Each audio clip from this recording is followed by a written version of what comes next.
ಹೈದರಾಬಾದ್ನ ಸಂಧ್ಯಾ ಥಿಯೇಟರ್ನಲ್ಲಿ ಕಾಲ್ತುಳಿತ ಪ್ರಕರಣ ಮೃತ ರೇವತಿ ಪುತ್ರನನ್ನ ಭೇಟಿಯಾಗಿದ್ದಾರೆ ಅಲ್ಲು ಅರ್ಜುನ್.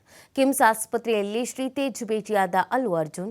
ಆಸ್ಪತ್ರೆಯಲ್ಲಿ ಚಿಕಿತ್ಸೆ ಪಡೆದಿರುವಂತಹ ರೇವತಿ ಪುತ್ರ ಶ್ರೀತೇಜ್ ಕುಟುಂಬಸ್ಥರನ್ನ ಭೇಟಿಯಾಗಿ ಧೈರ್ಯ ತುಂಬಿದ್ದಾರೆ ನಟ ಅಲ್ಲು ಅರ್ಜುನ್. ಈಗಾಗಲೇ ಈ ಪ್ರಕರಣಕ್ಕೆ ಸಂಬಂಧಪಟ್ಟಂತೆ ಸಾಕಷ್ಟು ರೀತಿಯಾದಂತಹ ಆರೋಪ ಪ್ರತ್ಯಾರೋಪಗಳೆಲ್ಲವೂ ಇದೆ. ಅದರ ಜೊತೆಗೆ ಕಾನೂನು ಹೋರಾಟವನ್ನು ಕೂಡ ಎದುರಿಸ್ತಾ ಇದ್ದಾರೆ ಅಲ್ಲು ಅರ್ಜುನ್. ಇದೇ ಸಂದರ್ಭದಲ್ಲಿ ಮೃತ ರೇವತಿ ಪುತ್ರ ಅವರನ್ನು ಭೇಟಿಯಾಗಿದ್ದಾರೆ ಅಲ್ಲು ಅರ್ಜುನ್. ಮೃತ ರೇವತಿ ಪುತ್ರ ಅವರ ಆರೋಗ್ಯ ಕೂಡ ಹದಗೆಟ್ಟಿದೆ. ಯಾಕಂದರೆ ಅವರ ಬ್ರೈನ್ ಡೆಡ್ ಆಗಿದೆ ಅನ್ನೋದ್ರ ಬಗ್ಗೆ ಹೇಳಲಾಗ್ತಾ ಇತ್ತು. ಜೊತೆಗೆ ತೀವ್ರವಾದಂಥ ಗಾಯ ತಲೆಗೆ ಆಗಿದ್ದರಿಂದ ಸಮಸ್ಯೆ ಎದುರಾಗ್ತಾ ಇದೆ. ಟ್ರೀಟ್ಮೆಂಟನ್ನು ಕೊಡಲಾಗ್ತಾ ಇದೆ. ಇದೇ ಸಂದರ್ಭದಲ್ಲಿ ಕೋಮಾಕ್ಕೆ ಹೋಗಿದ್ದಾರೆ ಎಲ್ಲವನ್ನು ಕೂಡ ಹೇಳಲಾಗ್ತಾ ಇದೆ.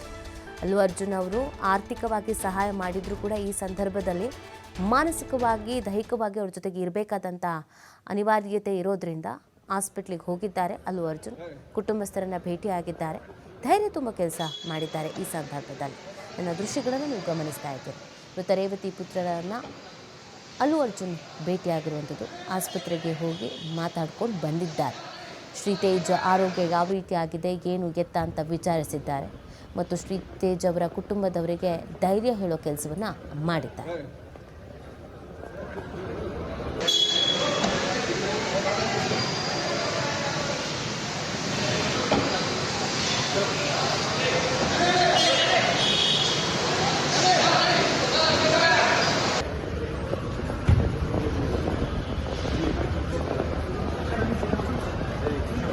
Hey.